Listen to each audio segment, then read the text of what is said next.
வணக்கம். விஎஸ் ஜோதிடம். இந்த ஜோதிட சேனலில் விருச்சக ராசி கேட்டை நட்சத்திர சனி பயிற்சி பலன்கள். கேட்டை நட்சத்திரக்காரர்களுக்கு 2026 மார்ச் மாதம் 6ஆம் தேதி வாக்கிய கணித ரீதியாக சனி பகவான் பயிற்சி பெற்று அர்த்தாஷ்டம சனியிலிருந்து விலகி பூர்வ புண்ணியஸ்தானம் என்று சொல்லக்கூடிய 5ஆம் ராசியில் அமரும்போது என்னென்ன நற்பலன்களை செய்வார்? இது சனி பகவானை மட்டும் வைத்து பதிவுகளை சொல்லக்கூடிய பலன் கிடையாது. காரணம், சனி பகவான் 5ஆம் இடத்தில் அமரும் காலத்தில் குரு பகவான் எந்த நிலையில் இருக்கிறார்? ராகு கேதுக்கள் எந்த நிலையில் அமர்ந்து என்னென்ன பலன்களை தரப்போகிறார்? ஒரு ஜோதிடர் பலன்களை சொல்ல வேண்டுமென்றால் சனியின் ஸ்தான பலத்தை அறிந்து கொண்டு அதற்கு பிறகு குரு உங்கள் ராசிக்கு எந்த ராசியில் அமர்ந்து என்ன பலன்களை தரப்போகிறார் என்பதை ஓரளவுக்கு கணித்து, ராகு கேதுக்கள் என்று சொல்லக்கூடிய நிழல் கிரகங்கள் என்ன நிலையில் அமர்ந்திருக்கிறது என்பதை பார்த்துதான் பலன்களை சொல்ல வேண்டும். சனி பகவான் அர்த்தாஷ்டம சனியாக அளவில்லாத துன்பங்களை தந்திருப்பார். கடந்த 2.5 ஆண்டு காலமாக நான் சொல்லக்கூடிய இந்த பலன்கள் அனைத்தும் 100% நடந்து விடுமா என்றால் யாராலையும் உறுதியாக சொல்ல முடியாது. காரணம், இப்பொழுது நான் சொல்லக்கூடிய இந்த பலன்கள் உங்களுக்கு அப்படியே நடந்து கொண்டு இருக்கிறது என்பதையும் உறுதியாக சொல்ல முடியாது. இதற்கு முக்கியமான ஒரு காரணம் இருக்கும். அதுதான் சொந்த ஜாதகம். சொந்த ஜாதகத்தில் உங்களுடைய ராசி விருச்சக ராசி, நட்சத்திரம் கேட்டை நட்சத்திரம். கேட்டை நட்சத்திரம் என்றால் புதனின் நட்சத்திரம். இது ஒரு முழு நட்சத்திரம். முழு நட்சத்திரம் என்றால் 4 பாதங்களும் எந்த நட்சத்திரம் ஒரு ராசியில் இருக்கிறதோ அது முழு நட்சத்திரம். கேட்டை நட்சத்திரத்தில் பிறந்தவர்கள் கோட்டை கட்டி வாழ்வார்கள் என்பது ஜோதிட விதி.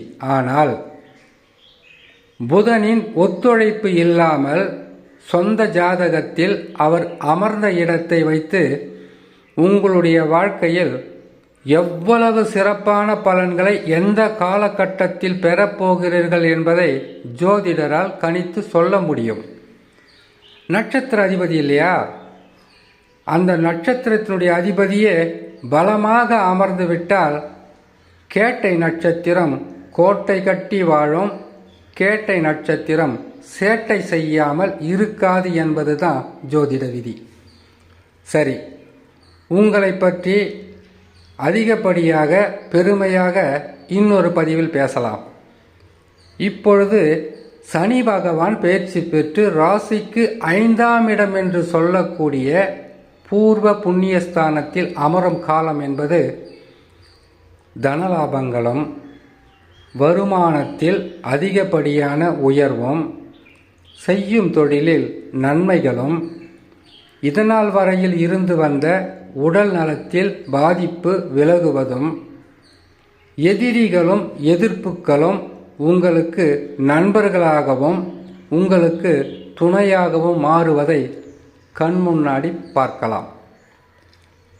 இதற்கு காரணம், அர்த்தாஷ்டம சனியாக 4ஆம் இடத்தில் அமர்ந்திருந்த போது இப்போ நான் சொன்ன தொழில், வியாபாரம், நண்பர்கள், உறவுகள், வீடு, நிலம், வண்டி, வாகனம் இது அனைத்திலுமே உங்களுக்கு கெடு பலன்களையும் கஷ்ட பலன்களையும் எண்ணற்ற துன்பங்களையுமே இந்த உறவுகளால் தொழிலால் உங்களுக்கு கிடைத்திருக்கும்.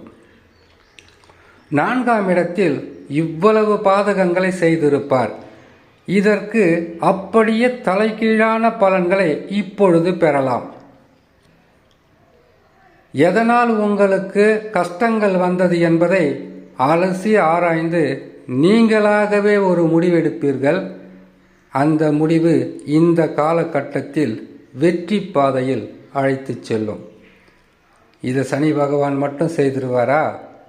இப்பொழுது தடையும் தாமதமும் வருமான குறைவும் சந்தித்து கொண்டிருக்கக்கூடிய கேட்டை நட்சத்திரம். காரணம், சனி பகவான் தான் நல்ல இடத்திற்கு வந்துவிட்டார், வரப்போகிறார். இப்பொழுதும் இவ்வளவு துன்பங்களாக இருக்கிறதே, குரு பகவான் காரணம். உங்கள் ராசிக்கு 2ஆம் ராசி என்று சொல்லக்கூடிய தனுசு ராசியும் 5ஆம் ராசி என்று சொல்லக்கூடிய மீன ராசியினுடைய அதிபதி, உங்கள் ராசி அதிபதிக்கு மிகவும் நட்பான கிரகமான குரு பகவான் 9ஆம் இடத்தில் பயிற்சி பெற்று சில மாதங்கள் இருந்துவிட்டு இப்பொழுது வக்கரமாக இருக்கிறார். வக்கர நிவர்த்தி அடைந்தவுடனே மிகவும் சிறப்பான பலன்களை கேட்டை நட்சத்திரக்காரர்கள் பெற்றுவிடலாம். இதில் மாற்றங்கள் இருக்காது, நம்பிக்கையுடன் செயல்படலாம். இப்போ சனி பகவான் நல்ல இடத்திற்கு வந்துட்டார், குருவும் நல்ல இடத்துக்கு வரப்போறார் இன்னும் சில மாதங்களில். இனிமேல் உங்களுடைய வாழ்க்கையில் பொருளாதார தடை இருக்காது. வருமானம் இரட்டிப்பாக உயரும். இழந்த கௌரவத்தையும் இழந்த பொருட்களையும் இழந்த பொருளாதாரத்தையும் மீட்டு எடுத்து விடலாம். உங்களுடைய வாழ்க்கையில் இனிமேல் தடையும் தடங்கல்களும் எதிரிகளும் எதிர்ப்புகளும் இல்லாமல் போவார்கள். இதுதான் குருபலம். குருபலம் வந்துவிட்டாலே சுபமங்கள யோகங்கள் என்பது கட்டாயமாக கிடைக்கும். இது அளவுக்கு அதிகமா இல்லை ஓரளவுக்கா என்பதை முடிவு செய்ய வேண்டியது சனியும் குருவும் கிடையாது. உங்களுடைய சொந்த ஜாதக பலன்தான் அதை முடிவு செய்ய வேண்டும். ராகு கேதுக்கள் பாதகமாக இருக்கிறார்களே, தசா நல்ல நிலையில் இருந்தால் பெருசாக தொல்லை கொடுக்க மாட்டாங்க. உடல் நலத்தில் பாதிப்பும், தொழிலில் பின்னடைவும், வருமானத்தில் விரயங்களும் கொடுத்து கொண்டிருந்தால் குரு மாற்றத்துக்கு பிறகு அனைத்தும் ஒரு கட்டுப்பாட்டுக்குள் இருக்கும். நீங்கள் நினைத்ததை செய்து முடிக்கலாம். ஒருவேளை குருவும் மாற்றம் பெற்று பாதகமான பலன்களாக இருந்தால் ஜாதகத்தில் தசா சரியில்லை என்பதை உணர வேண்டும். சரி, தடை தடங்கள் உடல் நலத்தில் பாதிப்பு இருந்தால் நீங்கள் செய்ய வேண்டிய பரிகாரம், அருகில் உள்ள பெருமாள் ஆலயத்துக்கு சென்று மனமுருகி வேண்டி வாங்க. ஏன்னா கேட்டை நட்சத்திரம் என்பது புதனி நட்சத்திரம். பெருமாளை வணங்குவதால் தடைகள் விலகும், நற்பலன்கள் கிடைக்கும் என்று சொல்லி இன்னொரு நல்ல பதிவில் உங்களை நான் சந்திக்கிறேன். நன்றி, வணக்கம்.